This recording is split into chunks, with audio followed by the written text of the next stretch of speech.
Welcome back to Dragonfall. We electrocuted a man because we had no other option, apparently. So we're on our way up to the residences.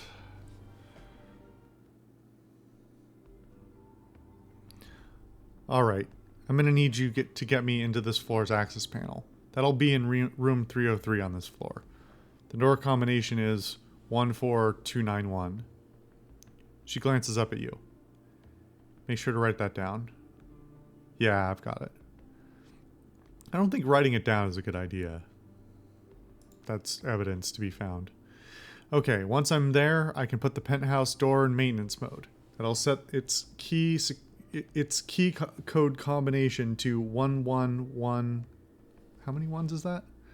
11111. So we shouldn't have any trouble getting up in to plant the cameras. We've been making halfway decent time. Not good, but not terrible. But I can't afford any more delays. He cracks his knuckles. I hope that no one else gets in our way, for their own sake.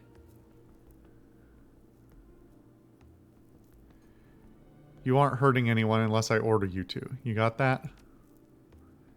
The mage's lip curls into a sneer. Yeah, I heard you. If I weren't under instructions to follow your lead, this would be a very different conversation.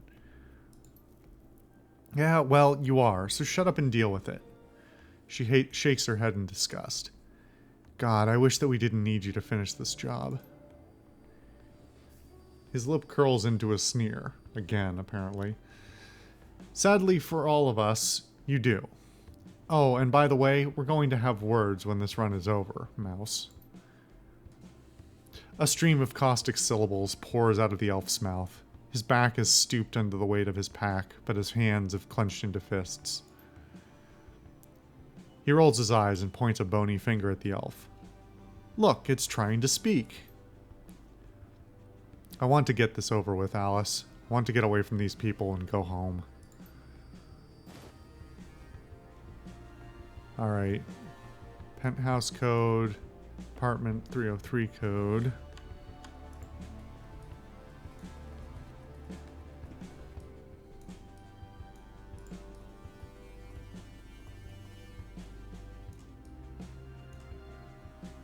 .301, 302, and presumably 303. So let's see what's here first. Penthouse door console. Okay.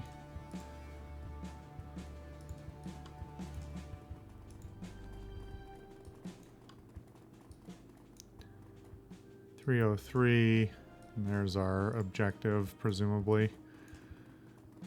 Door console. Why is that locked? The text that glows on the console's display reads, Information Security Personnel Only. In place of a keypad, the console sports a smooth Duraplast panel with a data port in its center. It would seem that that building management doesn't want laymen tampering with this machine. Okay, so I would need decking for... I guess we don't have a decker for some reason. Which is not very smart, but... Anyway. Apartment 302. A slick high-grade keypad has been mounted into the door frame. Scan key or enter override code. Use the keypad.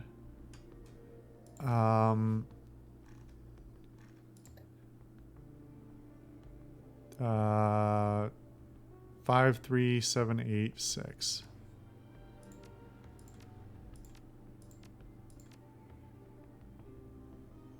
Did I not read that right?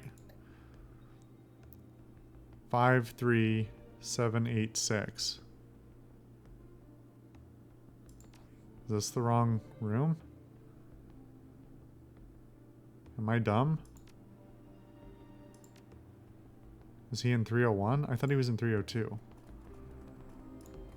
Or maybe I...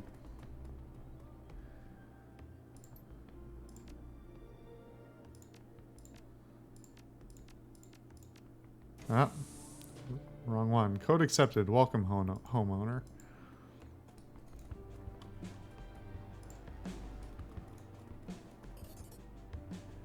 $200 new yen. That's disappointing.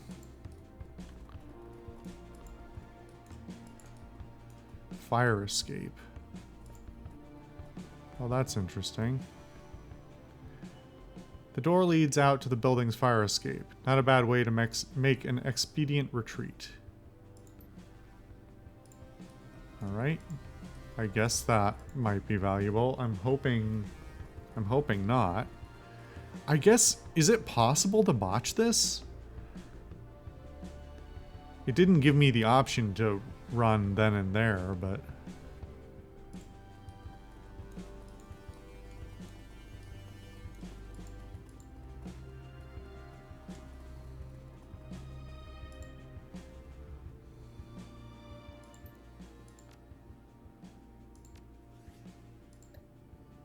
One, 4, 2, 9, 1.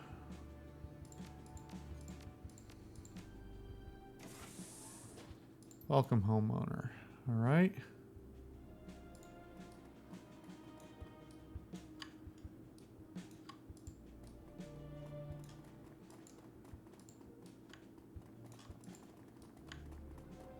Nobody, nothing.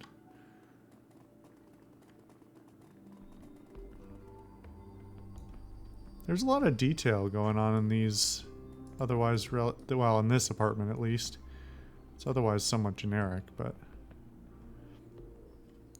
Moving the painting aside, you find a large maintenance access panel. Jana steps forward, a slight frown on her face.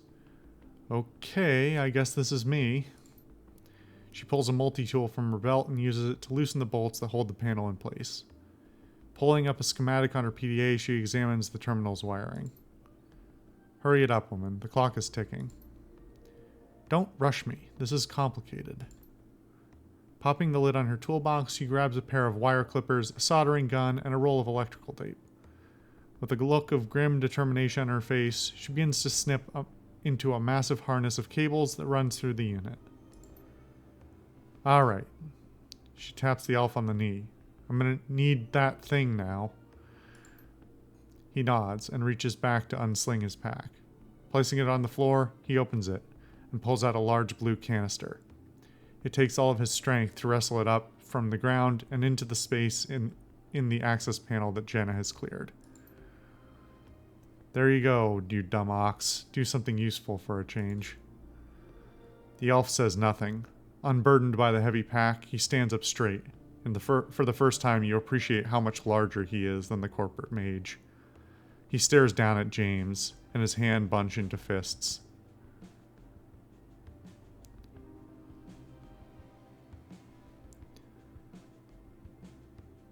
Who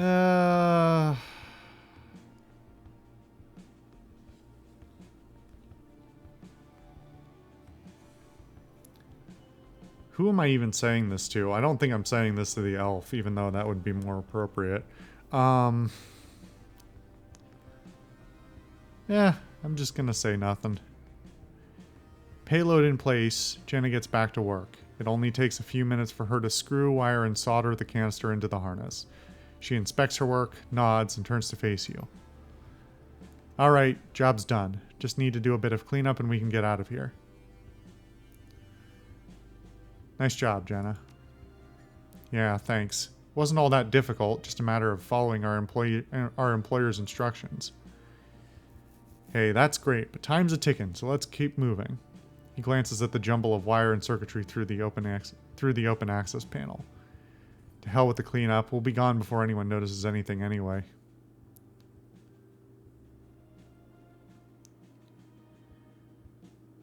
Just a second. What was that canister you put into the terminal? She shrugs. Beats me. For all I know, it could be full of pixie dust. They said that I had to wire it into the wall at this junction, so I did.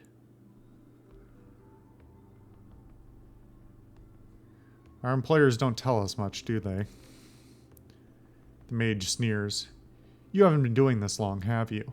The lodge doesn't tell you things that you don't need to know, and you don't ask. Your job is to do what they tell you. Take the money and keep your mouth shut about it afterward. It's all very simple. The lodge? The mage's eyes widen incredulously. You don't even know who you're working for, do you? You're leading this team and you don't have a clue. Jana cuts in, her eyes wide. Both of you, shut up. Somebody's coming. A tall, spray-tanned man in an expensive suit rounds the corner at a jog and comes bustling into the room. He stops short when he sees your team. His eyes flick from you to the panel that Jana pried from the wall, and the smile falls from his face. What the hell? This is my apartment. I own it. What are you doing in here? We're maintenance. Look at the uniforms. Yeah, I see that. But you can't be in here without my consent, and you sure as hell can't go tearing up my walls without giving me advance notice. James shoots you an irritated glance. This is a waste of time, and I'm already running late. If you don't take care of this idiot, I will. The elf barks something out at James. The sound is uncharacteristically ugly, all harsh consonants and sibilant hisses.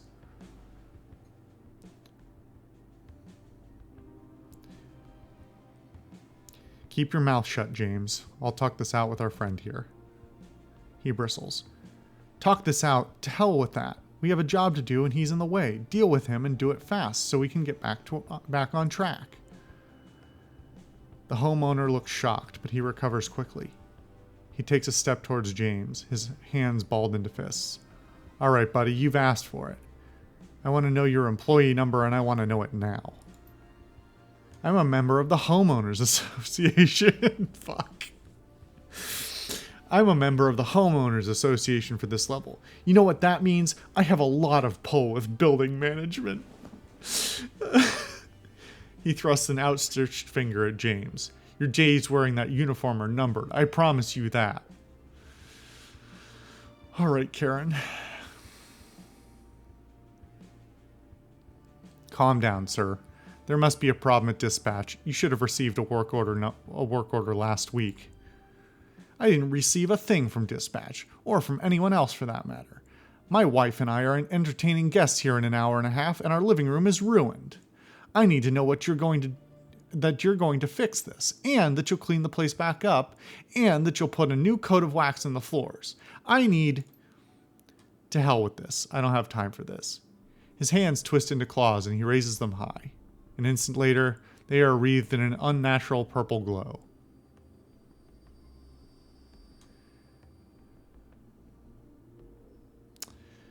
Well, these are 3 bad options. It really wants me to tell him to kill him for some reason. It keeps giving me the option. This feels like it's complicit. This is encouraging, and this is just bad. I mean, I'm giving it away by saying this. Is this just a really sloppy way of them forcing us into the scenario they want, which is for us to have a confrontation between the members of the party? It seems that way. James, stand down. We do not need to kill this man. The glow intensifies into a scintillating torrent of light. The energy lances and stabs out of James' hooked fingers as if it were alive. The man in the doorway recoils in alarm, and his palm slaps down on a plastic disc that has been clipped to his belt. Too late, you recognize the object. A panic button.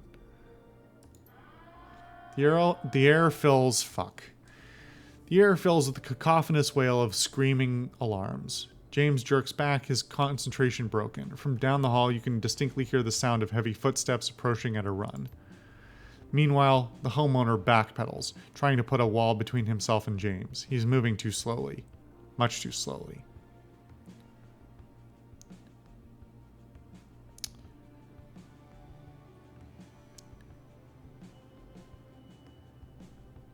James, let him go, damn it.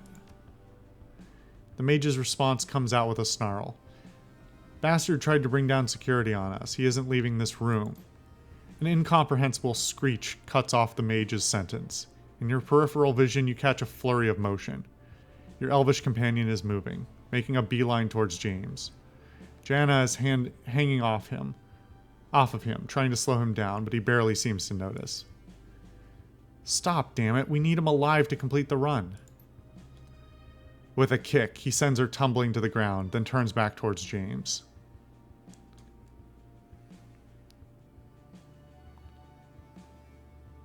Wow. These are some choices.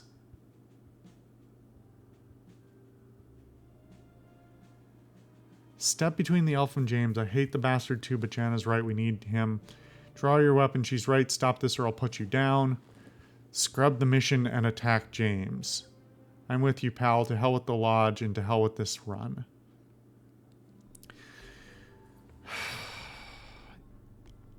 The first two options seem like the continuation.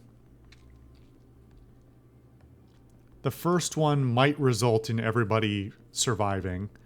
The second one might result in somebody dying, possibly the elf. And the third one feels like bad news all around. I'm going to have to give this a moment's thought. I think we'll come back to that in the next episode. See you guys then.